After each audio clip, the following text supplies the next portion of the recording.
Ok, tudo bem, minha gente da nossa EJA? Espero que esteja tudo ok aí com vocês. A gente está aqui para mais um encontro, mais um momento falando, né, desse nosso projeto de vida, para a gente conversar, bater papo e, acima de tudo, refletir sobre as nossas práticas, nossas vivências, nossas experiências, né?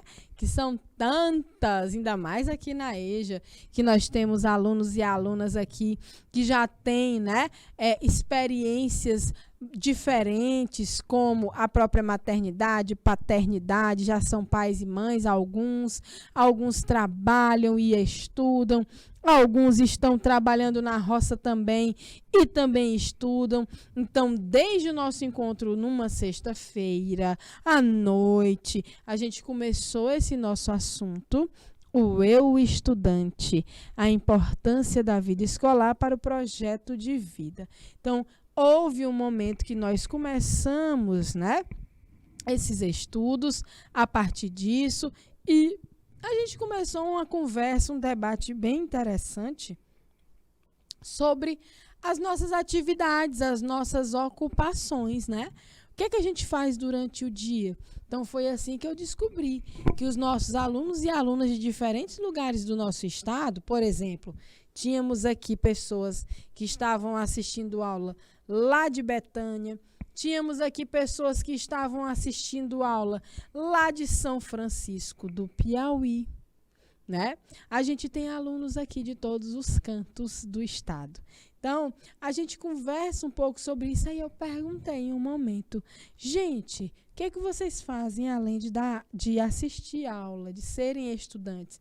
Quais as outras atividades vocês desenvolvem, desempenham durante o dia? Porque estudando vocês estão à noite, né? Aqui conosco na EJA Etapa 6. Então, meus amores, a gente perguntou e vieram respostas muito legais, né? Respostas que diziam assim, olha, professor, eu também sou mãe e eu estudo.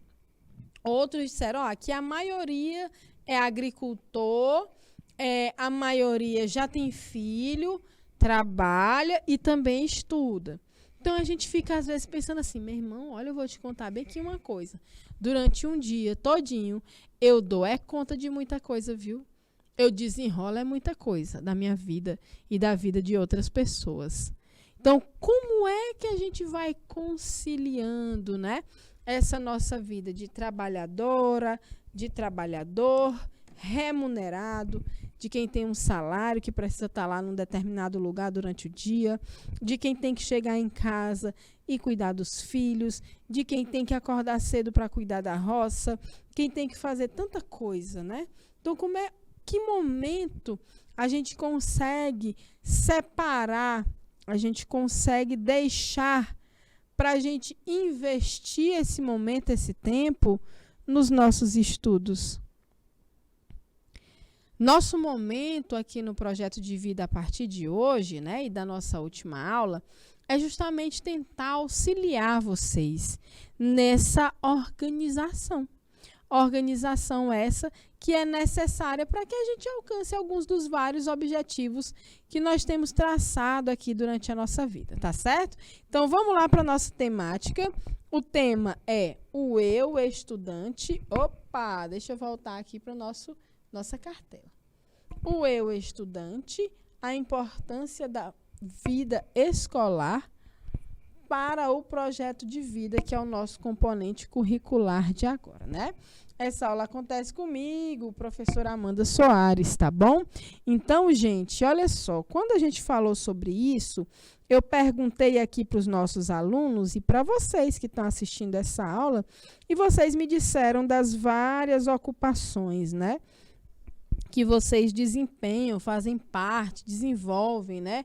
As atividades que vocês desenvolvem durante um dia inteirinho.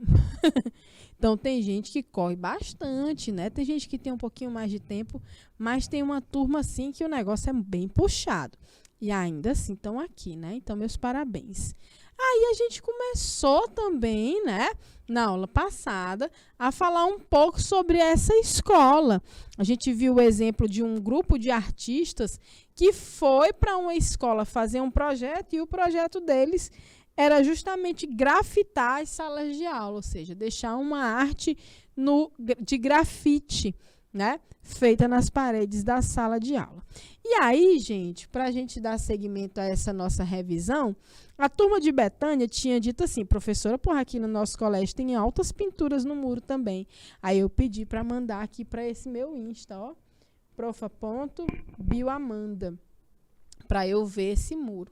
E nós já tínhamos, né, conversado sobre essas duas perguntas iniciais. Na opinião de vocês, como a história contada pelo texto que falou lá do grafite, né, na abertura da aula, se relaciona com a qualidade de aprendizado dos estudantes? E a segunda, como as características do espaço da escola contribuem para o aprendizado. Tá certo? Então, a gente viu que todo mundo concordou que essa escola ela precisa ser convidativa, atrativa, acolhedora e tudo mais. Tá certo? Então, a gente vai dar seguimento a esse nosso encontro, a essa nossa aula, conversando um pouco ainda sobre essas questões. Então, eu pergunto a vocês, olha só, como vocês descrevem a relação entre estudantes, direção, na escola em que estudam? Há algum aspecto que, na visão de vocês, poderia melhorar? Qual seria esse aspecto? Então, eu vou deixar 2 minutinhos para vocês já responderem, refletirem e irem respondendo aí no caderninho de vocês. 2 minutos na tela, valendo!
Ok, gente. Então, a gente precisa observar que nesse contexto escolar não existe só estudante e professor e professora. Não, existem outras pessoas envolvidas, não é verdade? E essas pessoas, elas estão relacionadas com a gestão, né? Como que essa escola vai funcionar melhor. Isso é papel lá da direção, né? De cuidar de todo esse ambiente de uma forma geral. Tem coordenadora, tem diretora, tem professora, tem também as pedagogas. Algumas vão ter lá seus outros profissionais. Tem o pessoal lá da cantina, lá do refeitório, não é verdade? Tem nossas queridas cozinheiras, zeladoras e zeladores, que vão cuidar da estrutura física dessa escola. E aí a gente pensa um pouco, né, nessa relação entre os estudantes e essa direção. essa gestão escolar. E aí, o que é que pode melhorar? Tá certo? Anotem que na próxima aula a gente volta a comentar um pouco sobre isso. Será que a gente pode melhorar? Uma coisa é certa, tudo que tá bom ainda pode melhorar um tiquinho mais, né não? Então, eu espero que vocês tenham respondido algo, tá? Para a gente interagir melhor no outro momento ao vivo. E aí, né, a exemplo, a quarta questão já. A exemplo do que vocês leram na reportagem, qual foi a melhor experiência de aprendizado que já tiveram dentro da escola em que estudam? Ah, essa aqui eu vou querer saber na próxima aula. Então, eu vou deixar vocês pensarem e anotarem uma história sobre essa experiência de aprendizado, tá? Então, para isso, eu vou dar 3 minutinhos para que vocês tenham tempo suficiente para fazer essas anotações, para a gente fazer os comentários na próxima aula. Combinado? Então, valendo 3 minutos na tela.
Ok, gente? Então, tempo suficiente para a gente fazer um pequena, né, relembrar, né?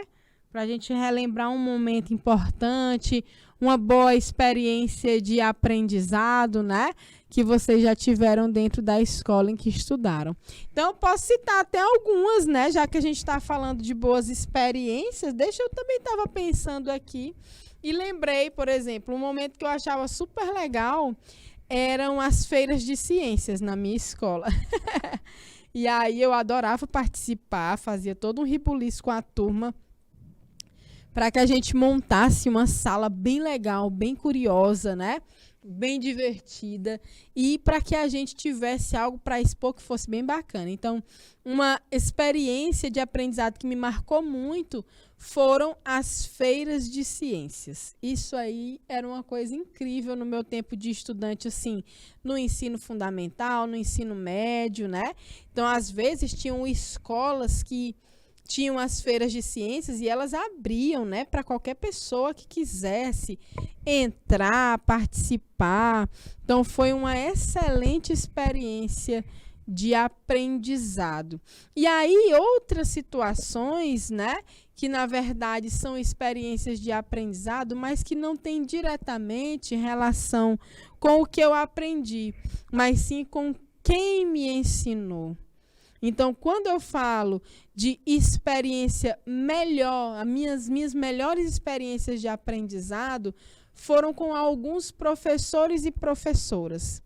É impressionante como alguns professores e professoras me marcaram durante a minha vida estudantil, desde o ensino fundamental até o ensino médio. Eu tenho professores que foram grandes inspirações para mim, tanto professores quanto professoras, né? Eu poderia citar vários, mas eu acho até que talvez vocês tenham tido, né, tenham pensado, anotado algo sobre alguns professores e professoras. Eu imagino que vai ser uma resposta bem comum para essa nossa quarta questão. Então, experienciar o aprendizado não quer dizer apenas que você copiou, colou, memorizou, não. Mas é você participar de um processo onde há o envolvimento, né, de professores e professoras com os alunos e alunas em sala de aula, né?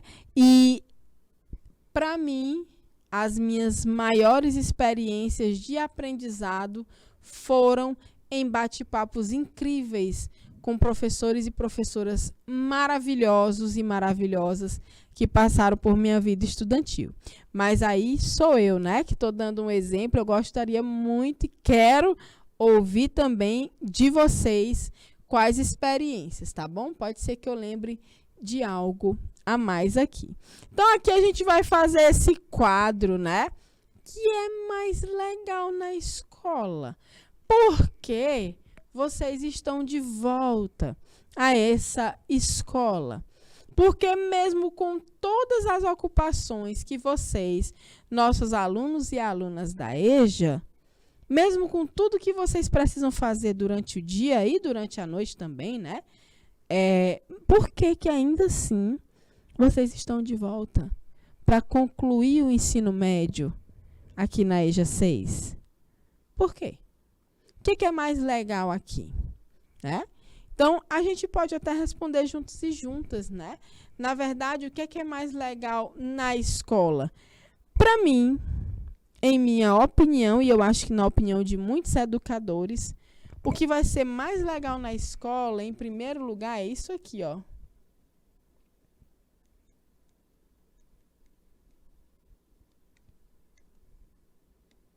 Os relacionamentos.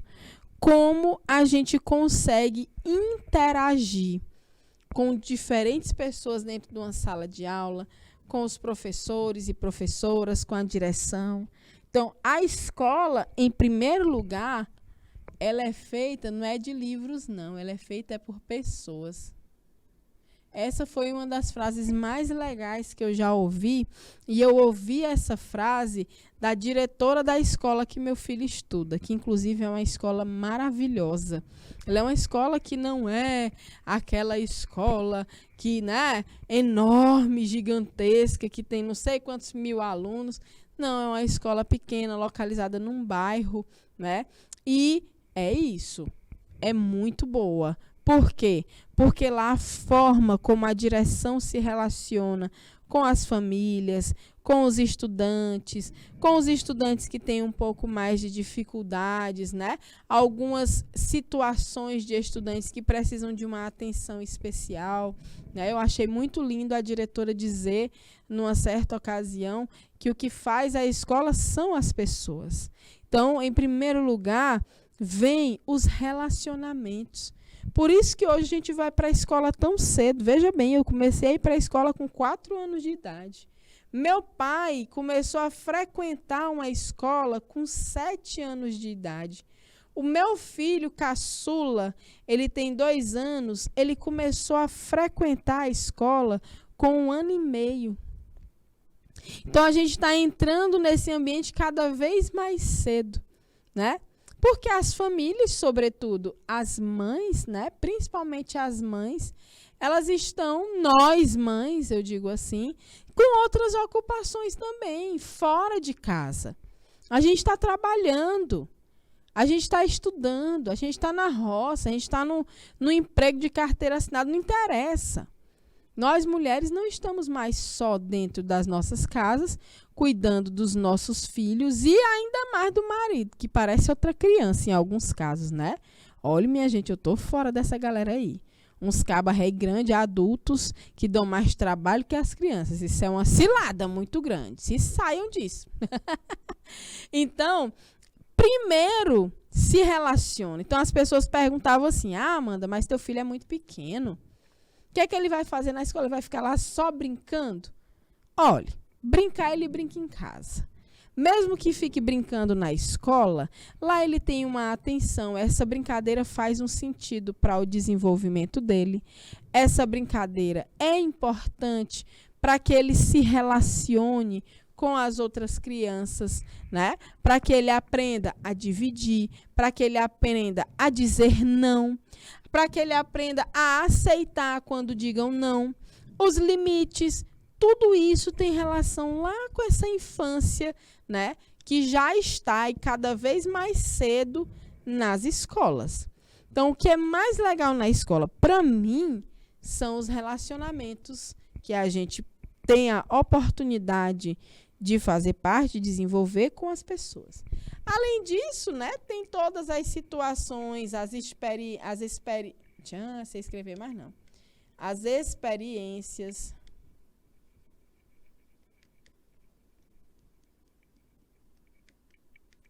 As experiências, professora, você está falando de laboratório? Também. Mas as experiências que a gente tem a partir tanto dos relacionamentos quanto com o conhecimento.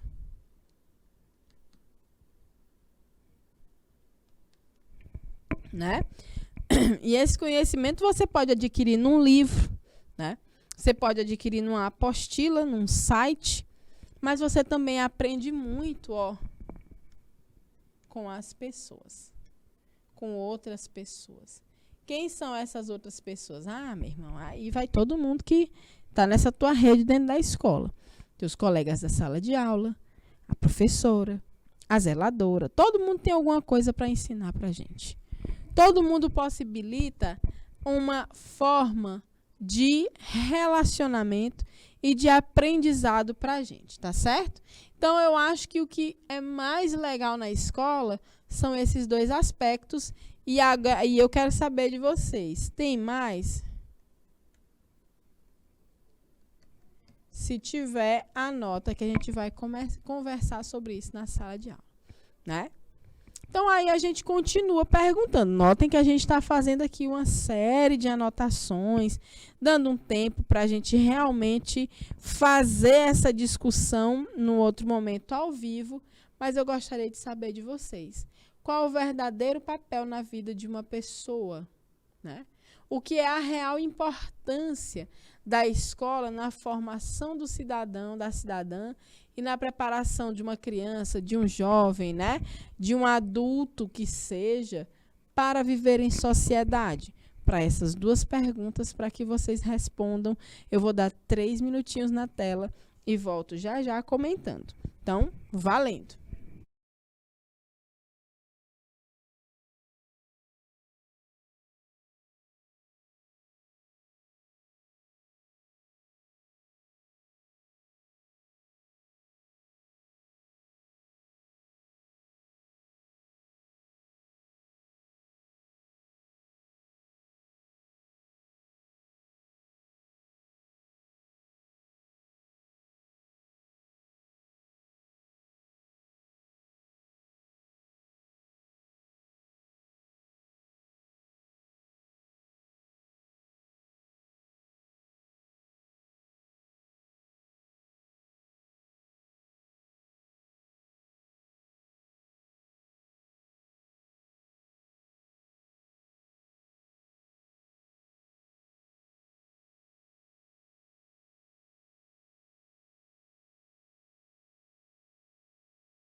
Ok, gente. Então, essas aqui a gente vai deixar guardadinhas para a gente dar seguimento, né, a esse debate, mas com as anotações de vocês no nosso outro momento ao vivo. Então, qual é o verdadeiro papel da escola na vida? Vamos botar aqui, né?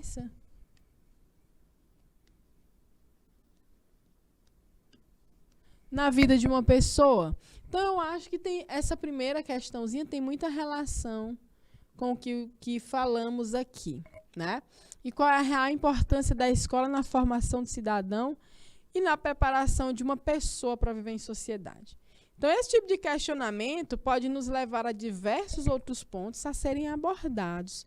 A escola tem uma grande importância e responsabilidade na formação de um cidadão. Mas antes de falarmos mais sobre isso, vamos pensar primeiro e entender o verdadeiro porquê da escola existir. Por que é que existe escola? O que será, meu Deus? Então, ela tem a finalidade de inserir desde as crianças, aos jovens, aos adultos, em um círculo social. Por isso que a gente diz que a principal coisa da escola são os relacionamentos.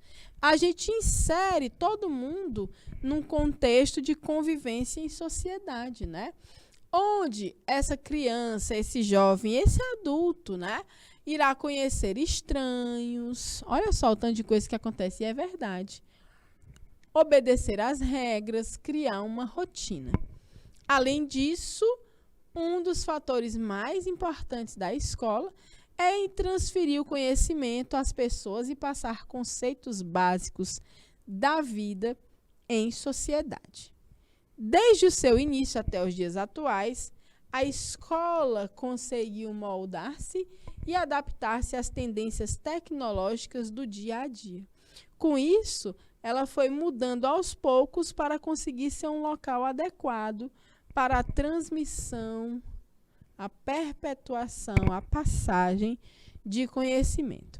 Então, eu pergunto a vocês, a escola é para todos e todas e todes? É para ser. Sobretudo a escola pública, né? Ela é para quem precisar. Sempre foi assim? Será que todo mundo podia acessar uma escola antigamente? Será se a gente conseguia, por exemplo, ver uma pessoa com a pele negra, a pele escura nas escolas com facilidade há 100 anos atrás? Não. Uma pessoa portadora de necessidade especial, até hoje é difícil para elas se adequarem. Uma pessoa surda, inclusive nesses dias, né, nesse mês de setembro, nós estamos fazendo uma temática transversal para conversar sobre os avanços, né, nas conquistas dessa comunidade surda, né, no nosso estado principalmente. Mas antes, será se era tranquilo ter uma pessoa surda em sala de aula? A gente tinha preparo enquanto escola para receber essas pessoas diferentes dos padrões que conhecemos? Dos padrões que não é a gente que impõe, né? É a própria sociedade. Então, a gente começa a pensar nisso, né? Desde o início até os dias atuais, a escola conseguiu se adaptar, moldar as tendências tecnológicas, não só as tendências tecnológicas, mas também as demandas sociais. Além dessas tendências, a adaptação que a escola passou e passa é para se adaptar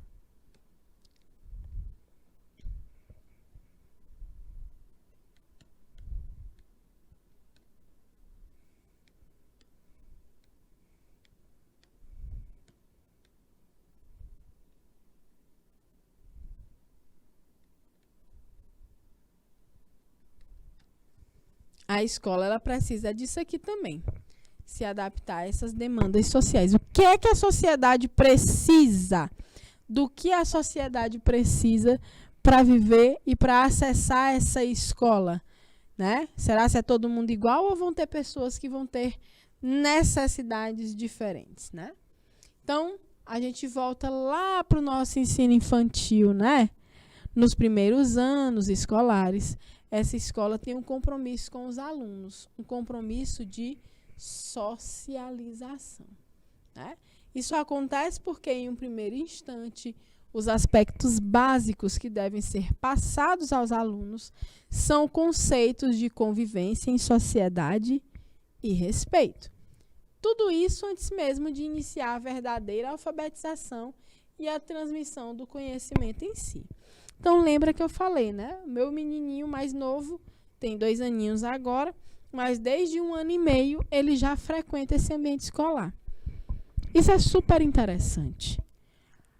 Porque desde muito pequenininho, ele tem coleguinhas que convivem com ele diariamente, coisa que ele não tem em casa. Em casa ele tem mais 2 irmãos, né? Que são mais velhos, um 5 anos mais velho que ele, e a outra 10 anos mais velha do que ele. Então, o caçulinha está no momento escolar que ele está justamente nessa socialização. A escola está comprometida em inserir esse bebezinho, que chegou bebê, né? Mas agora já é um menininho maior. A escola está naquele compromisso de inserir essa criança nesse contexto, para depois alfabetizar, para depois transmitir conhecimento das mais variadas formas. Tá certo? Então, a socialização, né? Socializar.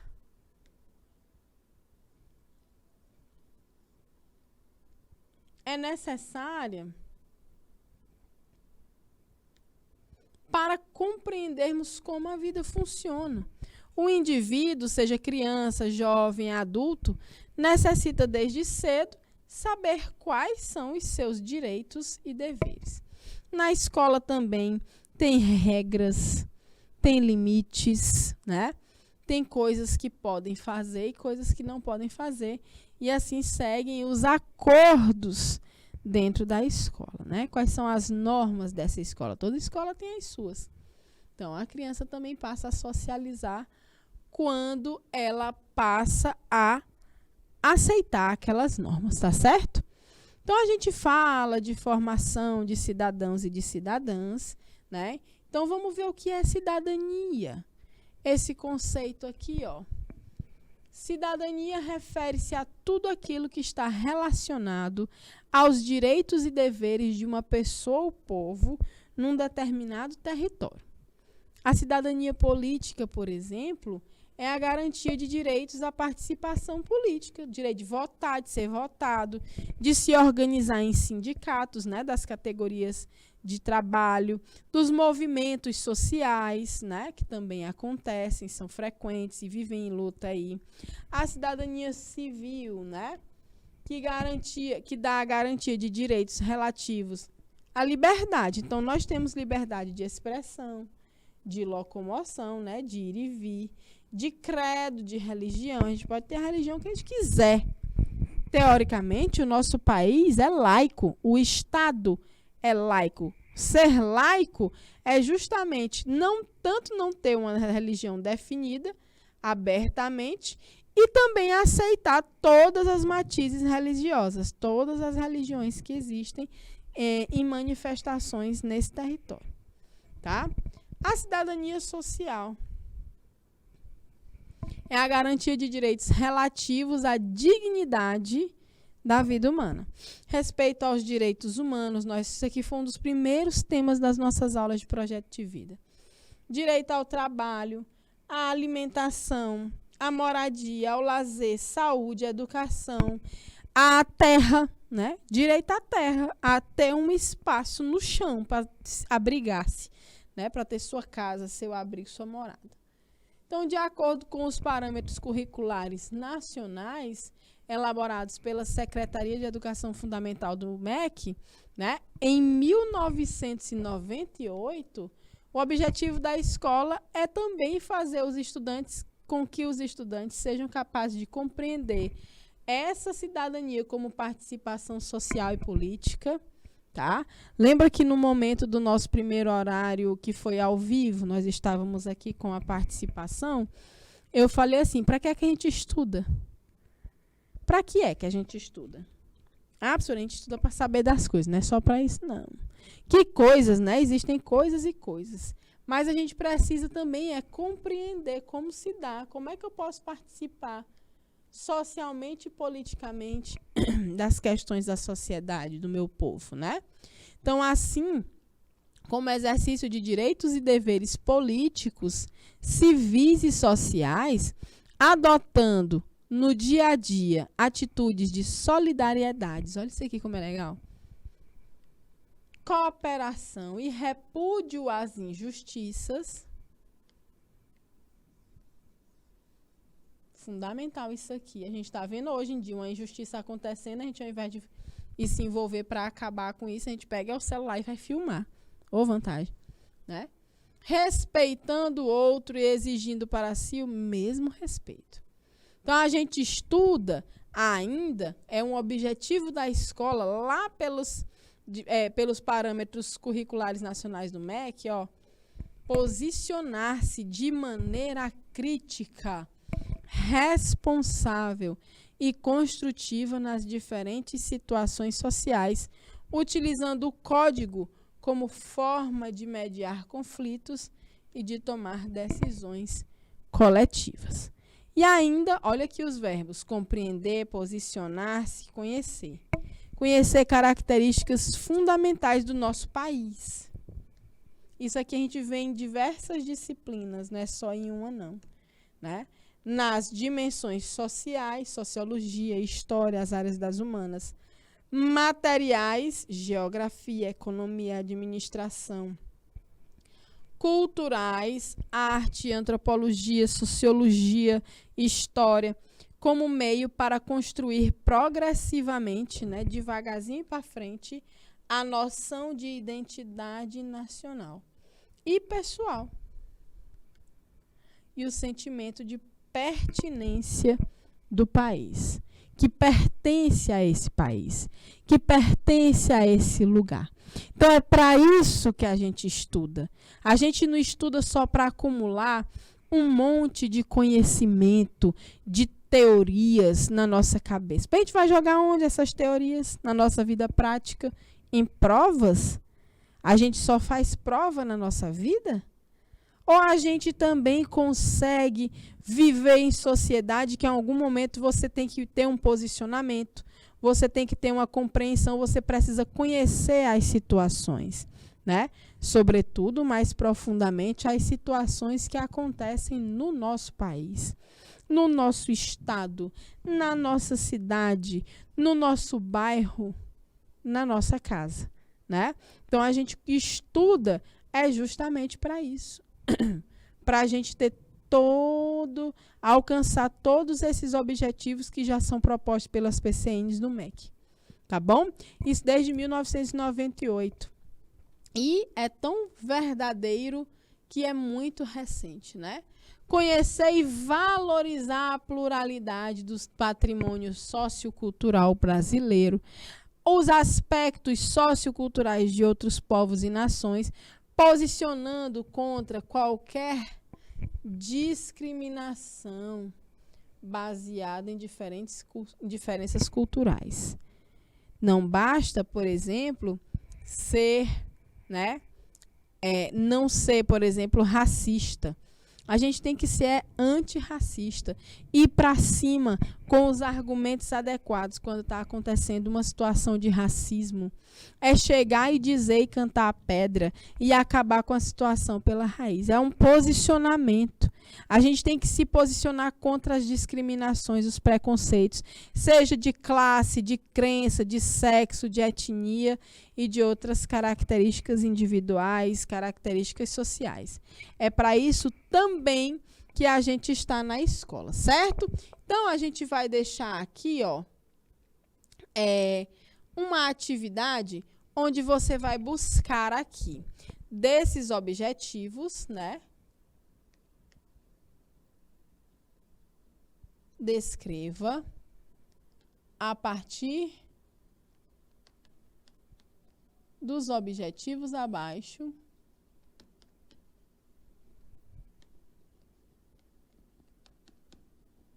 continua aqui, ó. Algum que você identifica que alcançou. Ok? Essa vai ser a atividade de vocês. Opa, peguei a tarefa, gente. Algum que, né? Ok? Fica essa atividade para que vocês possam... Deixa eu apagar aqui só para não confundir. Para que vocês possam responder, tá bom? E na próxima aula a gente se encontra para bater mais papo e botar aí esse debate em dias. Tá certo? A gente se vê. Até logo. Tchau, tchau.